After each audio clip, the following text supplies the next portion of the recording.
Hi guys, today we're looking for some undervalued comics. I think I got some good ones for you.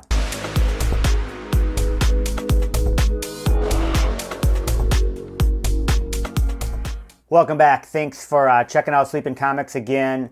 Today I'm going to talk about some undervalued comics in my mind, but as always in all my videos below in the descriptions I have a spreadsheet that has all the comics, and I have them set into tier 1, tier 2, tier 3, broken up into that, and some other information that you might be interested, first appearances and whatnot.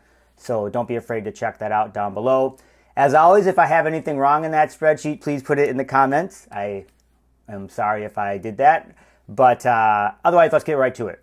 Okay, so I was looking through the comics, and obviously everyone is always constantly asking me, what do you think is the most undervalued? What is the best comics? There's a lot of great channels that cover this stuff, and so these are just my opinions, of course. But I do tell people to focus on the tier 1 comics like Amazing Spider-Man, Daredevil, obviously Marvel Comics, etc. But the other ones are also very interesting too. But anyways, today I'll talk about what I found in looking at some of the numbers over the past couple days. So let's start with the big ones. So that would be like Marvel Comics #1 and Amazing Spider-Man #1. So those commons, the MC1 is going for $87 and the Amazing Spider-Man #1 is going for $50. Amazing. So the first thing I want to say is that I've watched these prices on these comics for months, and if you followed my channel, you know that initially the Amazing Spider-Man one was under $20, around $20 when I got into the platform, and so we've watched it slowly creep up, and that's just because it's such an iconic comic, and as more and more people have come into the system, it's my true belief that they don't start with buying a really expensive collectible. They start with the cheapest collectible, which are comics. And they're fun ones. You can reference the physical one to know that there is some value in the physical world. And so at $20, at $30, people feel like, hey, I'll take a shot. And then from there, as we know, like myself, you get kind of hooked and you're off to the races. What's interesting though, at 48,000, that's how many the Amazing Spider-Man comics there are.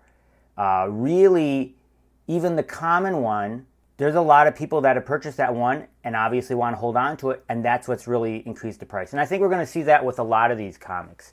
And it doesn't even necessarily mean a person that's really, really, really into comics. It's just that as a collectible, it's scarce. They have a huge character associated with them, whether it be Spider-Man or Loki or whomever it might be, Dr. Doom. And so I think you're going to find people are fans of those characters, they're going to get that comic, and they're not going to let it go, and obviously that's what we see. The price continues to go up. Okay, so if you look at the commons, but what's very interesting to me and what I'm going to talk about today is the uncommons. So as we can see the common floor getting pushed up as people are getting into each of these comics, the uncommon obviously continues to push too. The uncommon is a fourth of what the common is. So for example, if you look at Ultimate Fallout 4, which is a tier 1 comic in my mind, the first appearance of Miles Morales, there's 21,000 common, but only 5,000 uncommon. And the price isn't reflective of that. So example, Ultimate Fallout 4, the common sells for 21, the uncommon sells for 42, which is double. And that's actually what we are seeing now. So if you look at MC1, the common is 87, the uncommon is 165, double. Amazing Spider-Man 1, the common is 50, the uncommon is 100. What we'll see is that as more people come into the system, because there's only a fourth, I think that you'll see that price gap get larger than double. But that's what we've seen right now, so that's what we're going to go off historically. But that shows us that there are some opportunities. So as I said, double. You're looking for double between the common price and the uncommon price. And we see that again and again, like I said, with Ultimate Fallout 4, 21 for the common, 42. It's literally like it's right on. 42 for the Ultimate Fallout 4. But here are some buying opportunities. Daredevil 1, which I'm very high on and I feel is undervalued. Huge character. $29 for the common, Only $40, $11 more for the uncommon. That is a great one. Fantastic for number 5, first appearance of Dr. Doom, huge villain.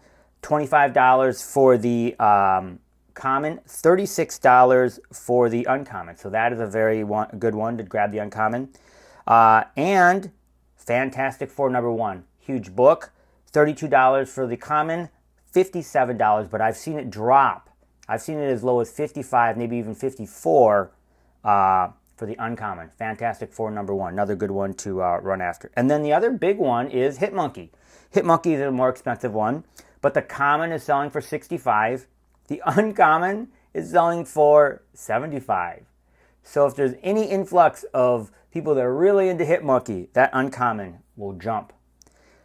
So that's the ones I got for you today. I think you can kind of look at this formula, if you want to call it, when you're evaluating some of the common to uncommons. You want to look at that ratio once again. Right now it's 4 to 1 in terms of common to uncommon. But continue to look at this. If you see it, it might be a buying opportunity. That's what I got for you guys today. Thanks a lot. Take care. Talk to you soon.